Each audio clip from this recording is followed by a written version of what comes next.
Bonjour et bienvenue sur Learning French from Podcast. Salut à tous, nous sommes ravis de vous retrouver aujourd'hui. Si c'est votre première visite ici, n'oubliez pas de vous abonner à notre chaîne et de liker cette vidéo. Ça nous aide énormément à créer plus de contenu pour vous. Je m'appelle Sophie. Et moi, c'est Arthur. Sur ce podcast, nous vous aidons à apprendre le français naturel, celui qu'on parle vraiment dans la vie quotidienne. Aujourd'hui, nous allons parler d'un sujet qui stresse beaucoup de monde, les entretiens d'embauche en français. Si ce sujet vous rend nerveux, ne vous inquiétez pas, nous sommes là pour vous accompagner. Avant de commencer, Sophie, comment s'est passé ton week-end ? Oh, très bien. Samedi, je suis allée au marché et j'ai acheté des fruits frais. Les fraises étaient délicieuses. Et toi ?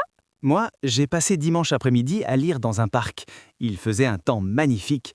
J'adore ces moments de calme. C'est parfait pour recharger les batteries. Bon, Arthur, entrons directement dans le vif du sujet. Tu as récemment passé un entretien d'embauche, n'est-ce pas ? Oui, exactement. J'ai eu un entretien il y a 10 jours pour un poste de graphiste dans une agence de communication. C'est génial. Raconte-nous comment ça s'est passé.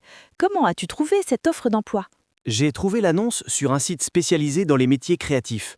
Je consulte ce site régulièrement. C'est devenu une habitude. C'est une excellente stratégie. Et qu'as-tu fait après avoir vu l'annonce ? D'abord, j'ai soigneusement préparé mon CV et mon portfolio. Le portfolio, c'est très important dans mon domaine, car il montre concrètement mes créations. Absolument. Un CV sans faute et bien organisé fait toujours bonne impression. Ensuite ? J'ai envoyé ma candidature par email avec une lettre de motivation personnalisée. Je n'utilise jamais de lettres génériques, je les adapte toujours à l'entreprise. Très intelligent. Ça montre que tu es vraiment intéressé par le poste. Combien de temps as-tu attendu avant d'avoir une réponse ? Environ une semaine. Je dois avouer que j'ai vérifié mes emails au moins 10 fois par jour. C'est stressant d'attendre. Je comprends totalement. Cette attente est souvent la partie la plus difficile. Et quand tu as reçu la réponse ? J'ai reçu un appel téléphonique de la responsable des ressources humaines. Elle s'appelait Camille. Elle était très professionnelle, mais aussi chaleureuse. C'est rassurant quand la personne est agréable. Elle t'a proposé un rendez-vous immédiatement ? Oui, nous avons fixé un rendez-vous pour la semaine suivante, un mardi à 14 heures. Elle m'a aussi envoyé un email de confirmation avec l'adresse exacte et le nom des personnes que j'allais rencontrer. Parfait. Et comment t'es-tu préparé pour cet entretien ? J'ai fait plusieurs choses. D'abord, j'ai visité le site internet de l'agence pour comprendre leur philosophie et leurs projets récents. J'ai aussi regardé leurs réseaux sociaux. Excellent réflexe. Connaître l'entreprise montre ton sérieux. Quoi d'autre ? J'ai préparé mes réponses aux questions classiques comme « Parlez-moi de vous » ou « Pourquoi voulez-vous travailler chez nous ?» Je les ai même répétées devant le miroir. Le miroir est un très bon entraîneur, il ne juge jamais. Et le jour de l'entretien, tu étais nerveux ? Oh oui, très nerveux. J'ai mis mon réveil 1 heure plus tôt pour être sûr d'arriver à l'heure. J'ai choisi mes vêtements la veille, une chemise bleue, un pantalon noir et des chaussures propres. La ponctualité et la présentation sont cruciales. À quelle heure es-tu arrivé ? Je suis arrivé 15 minutes en avance. J'ai attendu dans le hall d'entrée. Ça m'a permis de me calmer et d'observer l'atmosphère de l'agence. Très bien pensé. Et comment s'est déroulé l'entretien lui-même ? Camille m'a accueilli avec un sourire et nous sommes allés dans une salle de réunion. Il y avait aussi le directeur créatif, Marc. 2 personnes, ça peut être impressionnant.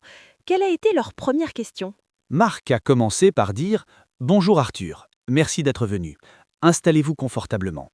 Alors, présentez-vous et expliquez-nous pourquoi vous êtes ici. » C'est une question très ouverte. Comment as-tu répondu ? J'ai dit « Bonjour, je m'appelle Arthur. Je suis graphiste depuis 5 ans. J'adore créer des visuels qui racontent une histoire. Votre agence m'attire particulièrement parce que vous travaillez avec des marques éthiques et responsables, des valeurs qui me tiennent à cœur. » Parfait, tu as lié ton expérience à leurs valeurs. Quelles questions ont-ils posées ensuite ? Camille m'a demandé de parler de mon expérience professionnelle et de montrer mon portfolio. Le portfolio, c'est ton moment de briller. Comment l'as-tu présenté ? J'ai apporté une version imprimée et une version numérique sur ma tablette. J'ai expliqué chaque projet, le contexte, mes choix créatifs et les résultats obtenus.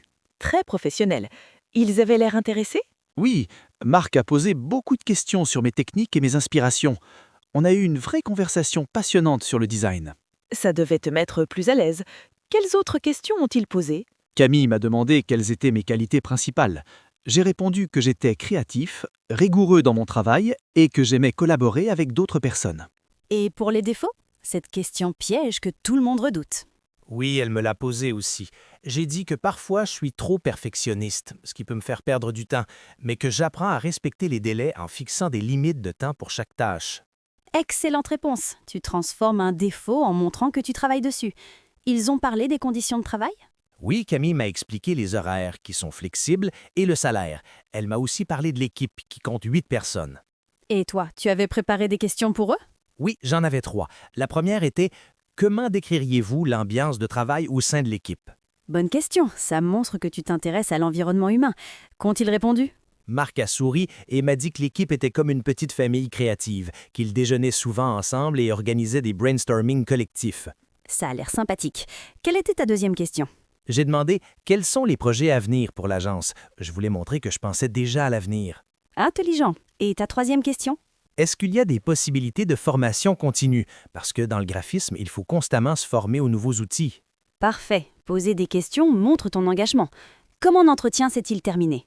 Camille a conclu en disant « Merci beaucoup Arthur pour cet échange. Nous avons encore 2 candidats à rencontrer cette semaine. Nous vous donnerons notre réponse par téléphone d'ici 10 jours maximum. » Et maintenant, tu attends. C'est toujours l'étape la plus stressante. As-tu fait quelque chose après l'entretien? Oui, le lendemain matin, j'ai envoyé un email de remerciement à Camille. J'ai écrit « Chère Camille, je vous remercie pour l'entretien d'hier. J'ai beaucoup apprécié notre discussion. Je reste très motivé par ce poste. Cordialement, Arthur. » Excellent réflexe. Cet email peut vraiment faire la différence. Bon, Arthur, ton expérience est très instructive. Maintenant, j'aimerais qu'on fasse un petit jeu de rôle pour nos auditeurs. Bonne idée. Je vais poser les questions et tu y réponds. Prêt à nous écouter, chers auditeurs? Allons-y. Bonjour. Asseyez-vous, s'il vous plaît. Pouvez-vous vous présenter brièvement? Bonjour, je m'appelle Sophie. Je suis rédactrice web avec 3 ans d'expérience. J'aime créer du contenu clair et engageant pour les lecteurs.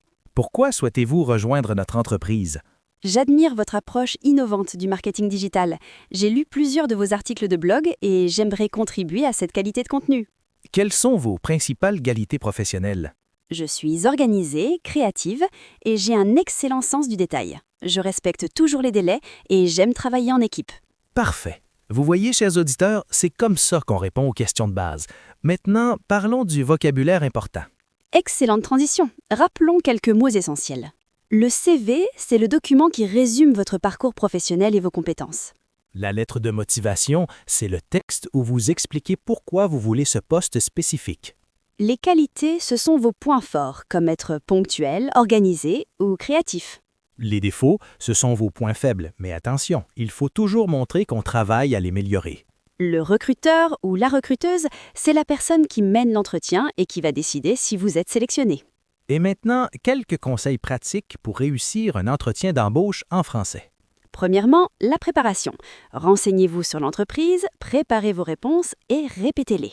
Deuxièmement, la présentation. Habillez-vous de manière professionnelle, même pour un entretien en vidéo. Troisièmement, la ponctualité. Arrivez toujours 5 à 10 minutes d'avance. Quatrièmement, le langage corporel. Regardez la personne dans les yeux. Asseyez-vous droit et souriez naturellement. Cinquièmement, l'écoute active.